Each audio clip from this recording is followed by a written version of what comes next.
going to become Kenneth Bunduh Coke Hall, who was part of the first class of African American students to integrate Newark High School. So he had been going to Howard, and he's gone to Newark High School after Brown v. Board of Education in 1954. So he did an interview back in 2004, and we just took some excerpts from that interview, because it's a long interview about many different things. But this is just talking about the experience of being at Howard and how he got to Newark High and what that was all about. Now, the three people that he's talking about, there were three young men who integrated the Newark High School football team. And they were well known at Howard before, because they were such a good team. Everybody in Newark knew who they were. So they're coming, talking about that transition. And anything else I'm supposed to say? That's good, that they got an idea, but I'm reading what Bunduh said. Yeah. And then You're you know I reading his can't actual speak words. like him as fast as Bunduh speaks. But you know what? There are probably 3 people in here who knew what Bunduh sounded like, so don't worry. Okay. All right, so these are the words of Bunduh as they were transitioned from Howard High School down to Newark. And these are his words, how it happened, the way it went. So let's enjoy it together and be patient. I think this might run close to 12, 15 minutes. That's okay. Fine. Okay, so just enjoy. And You're just, presenting history in the making. Who cares about 15 minutes? Okay. We gotta get out the building. Okay, let's hear Bunduh lead us in 1954 when they began to integrate Newark High School. And this is the way he spoke it. As the year went along, and then we come to what? May 17, 1954? We were at Howard had a track meet against P.S. DuPont. After the track meet, Mr. Johnson, who was the track coach, his father was a principal at Howard High School. He used to bring us guys home that lived down in Newark, Christiana and Belvedere. He had an old ragged station wagon, and he brought us all down to the village. And he used to bring us home because the school bus had gone. And so he'd come down through Belvedere, then down through Christiana, through the back way, and then down here. So when we got here at Church Street, because George Wilson was living down here, and he raised me. There was nothing but white kids down there. I mean, it must have been all the white kids that went to Newark High School. And it was me and Ronnie Heyman and a boy named Arthur Money. We said, what? And they said, why don't you come down here, you know? And so Mr. Johnson said, we just got in Mr. Johnson's car and drove down there. And we said, no, we hadn't heard the news. So Mr. Johnson turned on the radio, and at that time it was, I'll say, 6:15, something like that. WDEL came on with the news and said that the Supreme Court, and said what the Supreme Court had done. And all the white kids was down there hollering, hey, Cokie, you guys gonna come down here to our school next year? You know. And after the news sunk in, Mr. Johnson said, we won the case. We won the case. So we went to school the next day, and Mr. Johnson, principal at Howard, called all us guys, all the kids that lived in Newark. He called us into the auditorium and told them, said, we established what the court said. You can stay here and finish up next year, or you can go to Newark next September. So I jumped up and said, now, Mr. Johnson, we're going to talk this over tonight going home on the bus. So that's what we did. On the way back home, this was Wednesday, and we talked about it, coming back down here at home. And Reverend McNair was driving the bus, you know. The American League team, the kids were in Newcastle, did the same thing. And we decided, okay, we're going down to Newark High School. And my brother Alvin was taking up electric. He could have gone to Brown Vocational, but he said, heck, he ain't going to Brown Vocational. They got a losing football team. So Alvin said he wasn't going. Stanley was in the vocational course. Alvin, Donald Conkey, it was about 5 or 6 of them. So we went and saw Mr. Johnson and told him, and Mr. Johnson said, well, you guys who are gonna stay here, don't worry about the transportation. Reverend McNair will be still bringing you kids up here. So the guys that were in vocational courses, they kept going up to Howard. And the 3 of us seniors, Arthur Money, Ronald Heyman, and me, we went down to Newark High School. So did some kids who were juniors and sophomores. We started integrating the school, and we went down to sign up at Newark High School at the Academy Street School down there. And old man Shue looked at the transcript and said, well, you have enough credit here now to graduate. And we said, yes. And Mr. Reddy said, yes, he does. Because we only had at that time, Howard High School had 8 periods a day, Newark only had 6. And anybody that graduated from Howard High School had 8 more credits than the people from Newark High School. So he said, well, they don't need to graduate. They done already graduated from there. And they can't come in here, you know? And Mr. Daggone principal, little short man, old man, Kuss was there, Dr. Kuss. Dr. Kuss was standing in his office with the superintendent there, you know, and he said, what can I do, George? And Dr. Kuss was part of the Amish family up there in Pennsylvania. And after we left down there, he came up to the house there and said, George, as far as I'm concerned, the kids can come there. When we went down there, we were seniors. We were in our room, Ronnie and I.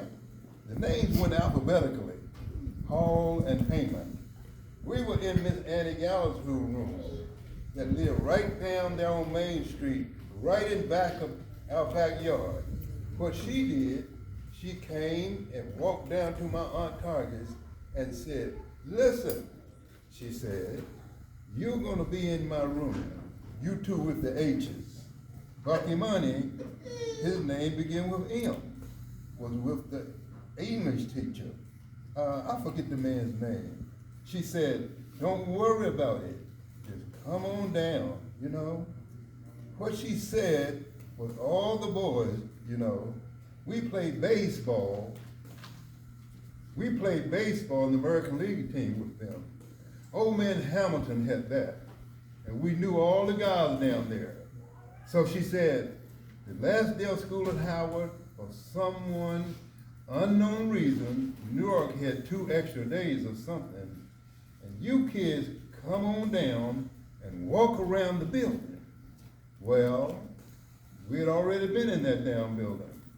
We knew Newark High School because the custodian up at New London Avenue School, Mr. Johnny Balls, he did a double dip. He'd leave New London Avenue School, and then he went down to Newark High School as janitor. Him and Mr. Field, old man Jim Field, he let us walk through the building in the summertime when school was out. So we went down there, and the girls knew us, the boys knew us, and their parents knew who we were, you know. And the coaches down there, Mr. Matthews, Mr. Matt lived on the North College Avenue, right across from Gator Lewis and them house. He was a math teacher and a football coach. When we went down there, Scotty Duncan was the head coach, who had graduated from the University of Delaware. Any kid that lived in Newark when Scotty was down there doing those 4 years down there, we knew who Scotty Duncan was, who Ray Kaczynski was. We knew those guys. And Angelo Cataldi, he got his teaching degree.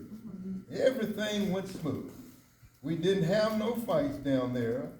We were down there playing sports. Now, this is awesome. And this you're hearing here from one of our children right here in this community, trying to enter into an integrated school because the government had made it possible. And Bunduh was talking about when he was like 17 years old or something here. He was interviewed, and this is so powerful to hear what happened in 1954 when this began, and that great shift was made, and all this resistance was going on and coming about, and it's still going on today. Amen. To have all of our children to be educated together equally. Yes. Yeah. Equal. That's the word. Yeah. You know, it's just awesome. So I truly enjoyed reading this. I hope you enjoyed it.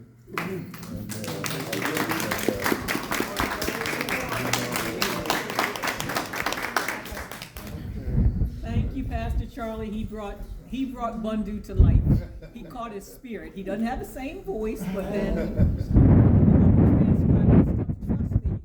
if I played you that recording, you would not know a word that Bunduh said because he talks really fast and talks real soft and so he did a great job of bringing his spirit to life and telling us the story. Thank you for allowing me to read it, because I'm one of the new members in this organization, so I really do appreciate it.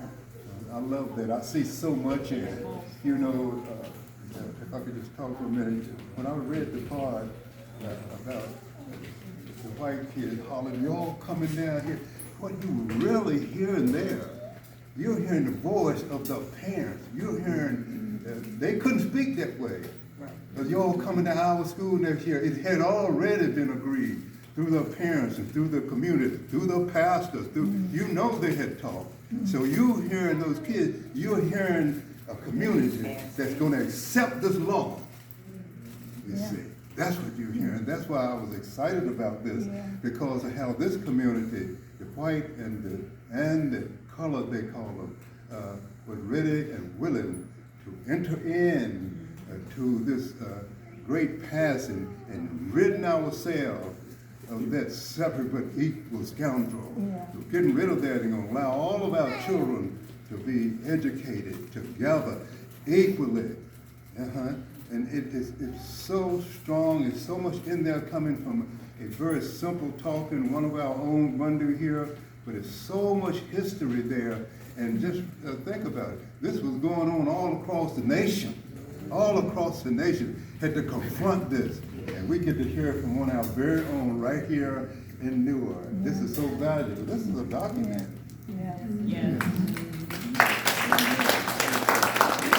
And the reason I think that the white kids were out there saying, "Are you coming to Newark next year?"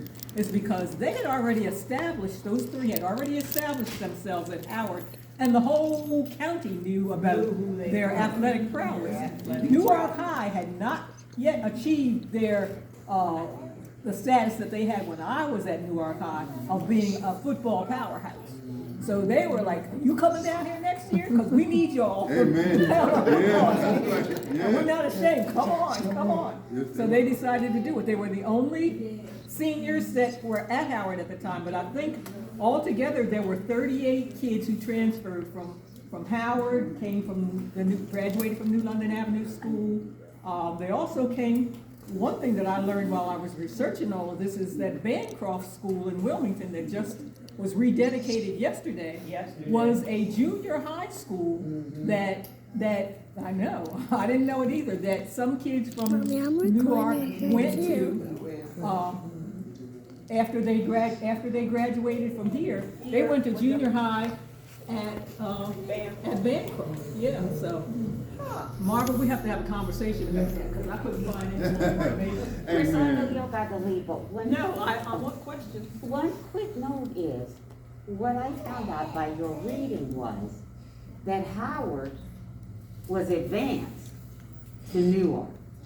And that parallels some of the stuff, like I was in college in 1970-something. And it was right around the time that Judge Garrity in Boston integrated integrated the inner city with what they wanted. And so Garrity, what they wanted in South Boston was the blacks to come to South Boston. But yet their grades were better than the kids from South Boston. So it wasn't that Judge Garrity was doing any beautiful, wonderful thing, because what he would have done, which probably would have meant much of the consternation, like say for example, if they wanted to integrate the black part of Boston with the suburbs of Boston, like Wellesley and all that stuff. And so, yeah, and so I thought it was very interesting that the kids, because they went 8 as opposed to 6, yeah, and what that said. One of the videos that we showed earlier talked about the education at Howard. They taught the classical education at Howard. They taught Latin and everything else. They weren't doing that at Newark High. So they graduated with more credits from Howard, went on to lofty heights. People from Howard did all kinds of things. And Newark was Newark. I mean, Newark had the University of Delaware, so it was always a good school. When I went to Newark High School, it was one of the best high schools in the country. That's how the status has been rated. It's gone down a lot since then, but they were one of the best in the country. But yeah, what was not equal was the facilities. So even though I got a great education here, when we integrated and I went to Medill, I did not miss a beat academically. You know, nobody there was better than the rest, better than, you know, the black kids who were gone, because we had a good foundation here. But as one of those things we're saying, we had secondhand books, secondhand pencils. We didn't even, you know, we got pencils that were that big. So it was materials that we needed, because we had, the thing about the teachers in the African American schools, you had to have a master's degree to teach. In the white schools, all you needed was a bachelor's degree. So these teachers were more advanced, because that's what they needed to even teach around here. So, you know, we did not miss a beat academically. We had good teachers who could have, if, you know, in another society, they were intelligent enough that they would be able to do other things besides teach. But if you were smart and had a degree and everything back then, teaching was just about all you could do. That's all they would let us do. So, and they let us teach ourselves. They were letting, when the black teachers went to the white schools, because some of them did, some of them went from here to the white schools, the principal ended up teaching a remedial class and special ed class, and, you know, they got, you know, less money, all kinds of things like that. So we're still coming along. Still at it. Any more questions, discussion? I just want to know if there's been a teacher at Howard for the Yes, last there's 9 always a years. teacher at Howard High There's a School. new Howard teacher. School counselor. We still going out. We got a big anniversary coming up in September, right? What year is that? Is it gonna be? You know what? I am not sure, but I would tell you the Alumni Association is very busy, Yeah. and they do a lot of great work. Yeah. Yeah, so school started right after the Civil War, so I don't know which anniversary they're celebrating. I don't know if it's